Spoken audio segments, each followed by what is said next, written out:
So California Governor Gavin Newsom has recently started a podcast in which I suspect he's trying to do a few things. One, I think he's trying to come across as a little bit more moderate as a progressive, and ultimately position himself for presidential candidacy in 2028. Also, I think he's trying to reach across the aisle to conservatives, which on its face, being more moderate on issues and not antagonizing the right consistently, in my opinion, would have given the Democrats at least a fair shot at the 2024 election. But either way, his podcast kicked off by having perhaps one of the most influential young conservatives in the space, Charlie Kirk, in which he started out by showering Charlie with compliments. Last night, trying to put my son to bed, he's like, "No, Dad, what time's Charlie gonna be here? What time?"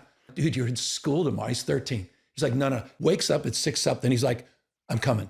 I'm like, he literally would not leave the house. Did you let him take off school? No, he did. Of course not. He's not here for a good reason. But the point is, you canceled school for like 2 years. Once one day. Now, by some eyes, this might seem like Charlie's just making a joke, and originally I thought so as well. Until I saw this post on X by Laura Powell remarking that Gavin's laugh means my kid went to private schools that stayed open while I forced millions of public school children to suffer. And looking into it, I found this article from March of 2021 saying Newsom faced backlash for saying he's a Zoom school parent even though his children went to private schools that went back to school in November of 2020. Meanwhile, public schools remained at home until the 2021 to 2022 school year. Now, I'm not going to talk about when or whether or not schools should have remained closed and for how long. It just goes to show that Newsom is sheltering his children to an extent, to the point where he won't allow his son to miss school to meet someone just because he disagrees with Charlie Kirk ideologically. And instead of addressing that, he deflects and keeps fawning over Charlie. The point is the point, which is you are making a damn dent. Thank you. I'm kidding. When you go to these college campuses, I love watching your TikTok, which is next level. And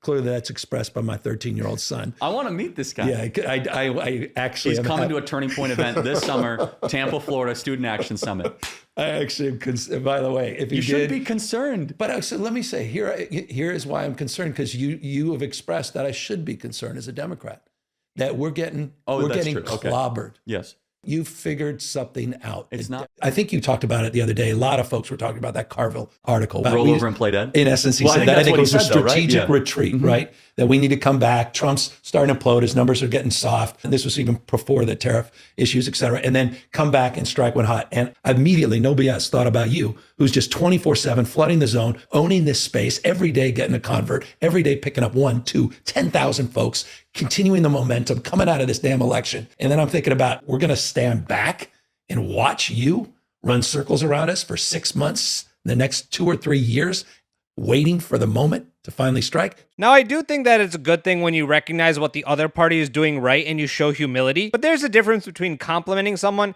giving credit where credit is due, and avoiding having substantive discussion, which Charlie Kirk picked up on and called out as inauthentic. And I'll tell you, when you have conversations like this, Governor Newsom was being overly effusive in his praise towards me. So you have to kind of meet the interviewer at his frequency. Remember, I'm a guest on his show. So here's a guy who I believe has done incredible damage to the most beautiful state in the country, that I believe has done just unspeakable harm to the great people of California.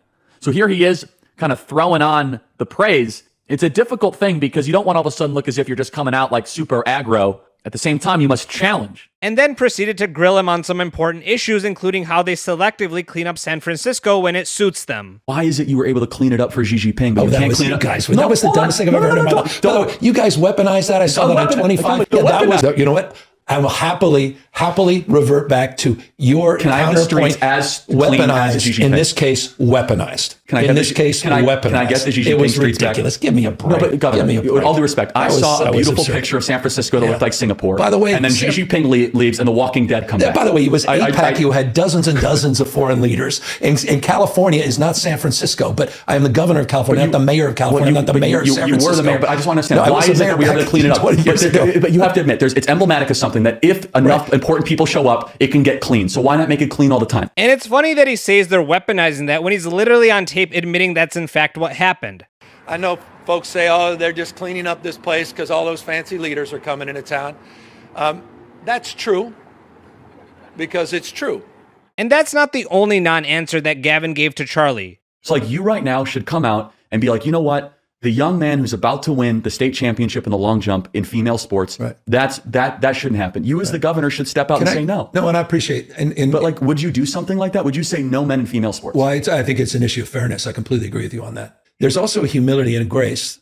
These poor people are more likely to commit suicide, have anxiety and depression. The way that people talk down to vulnerable communities is an issue that I have a hard time with as well. How can we address this issue with the kind of decency that I think, is inherent in you, but not always expressed? To me, it's like a flip-flop because he says on one hand, yeah, it's unfair, but then he quickly switches the subject, talking about we need to have compassion and grace, which I myself and all humane people don't believe in villainizing those who are going through gender dysphoria, but that doesn't mean we change the way men and women compete in sports. And you gotta love Grok because they confirmed that as of the current date, March 6, 2025, there's no definitive evidence that California Governor Gavin Newsom signed specific bills explicitly aimed at preventing transgender women in women's sports.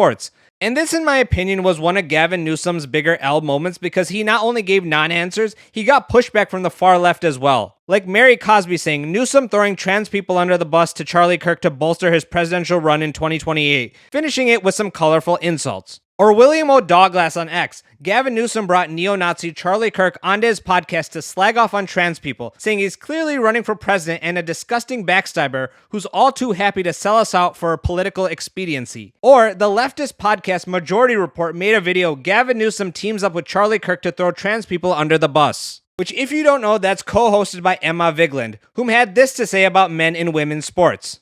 Slam Cedar, Emma, there's tons of evidence regarding testosterone levels in height, strength, and speed between people with XX chromosomes and XY chromosomes. Your argument is really bad on this, and you're out of your depth. You're correct that trans women should be able to compete in women's sports, but your argument for it is just scientifically and factually incorrect. I'm actually not bad about this. I'm 100% right on this.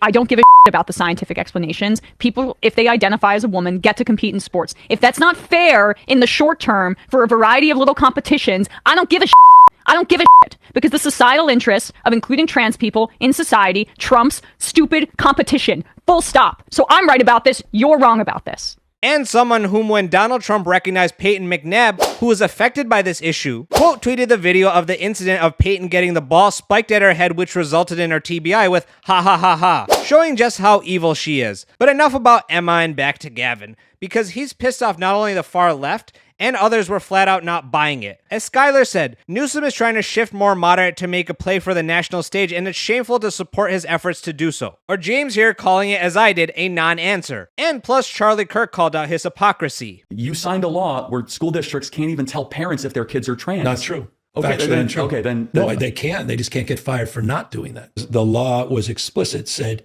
you can't be fired for not snitching on a kid, not just for being trans, for being gay. But shouldn't the parents know? They have every. Wait, is telling parents snitching? No, the teachers themselves have the right. The law is they can do that. We're not saying you can't do that. We're saying you shouldn't be fired if you choose not to say Johnny was talking about liking some other boy or something. Reading. It's not charitable. It's actually the freedom not to. Let me tell you the other way to say this. A teacher, of course, should be fired if you don't notify a parent of what's happening to their kid. On health and safety, shouldn't they teach these kids to teach? I want these teachers to teach. And by the way, if they feel like the health or safety of their kid, they have a responsibility to communicate. They still can. We're not telling these teachers they can't. We're saying they won't be fired if they don't look around and say in the recess, there were two boys. Why didn't you see that? You're fired. You should have said something because they're talking about two different things. There, of course, should be a penalty measure, whether it be termination or whatever, if a teacher withholds information from a parent. Because what you're saying is that there's no way to hold them accountable. Accountable to what, though? The Accountable parents, to two kids talking about subject matter. All of a sudden now we have to have teachers policing I think, speech or conversations. I think what we're talking about is if a young girl says that, hey, I want to transition, and the teacher accommodates and affirms it, and the parent doesn't even know. I have met parents like that in the I heard state. Trump, and then they come back and they're a boy or something. There's so much extreme rhetoric. I will say, we don't have to wrestle too much on this topic, but you guys will lose on these topics, and you might disagree. Okay, I have a ton to say about that. He's playing dumb like, oh, they can tell if they want to. Nobody's saying a teacher can't. Like, you know what he's asking. Also, if you have recess time, then the kids are likely in elementary school where they don't even know themselves yet. And if you're the adult and you hear that, you should tell because it would be the parent's job to help them through that. The only exception I can think of is if the kid is being abused or there's strong evidence thereof, that might be something to have a dialogue about. And in cases like that, other authorities and mental health professionals should be notified to try to help get the kid the support they need. Now, there's obvious a speech and conversation that doesn't need to be policed. But on the issue of trans, you notice he's not even conceding one bit, saying, yes, you have the duty to tell the children's parents, and if you don't, then you ought to be held accountable. Except again, certain times which I think a conversation can be had, but Charlie's absolutely right. He's not conceding, and this is just further evidence that Newsom is failing at appearing moderate. I mean, I'd love to hear what you guys think, but in my opinion, Newsom took an L. And guys, I want to thank you all for watching this video as always, and if you appreciated my commentary, please give it a thumbs up, and if you're new to this channel, hopefully I've earned a subscription. Here's some more videos for to watch in the meantime. Until next time, peace out.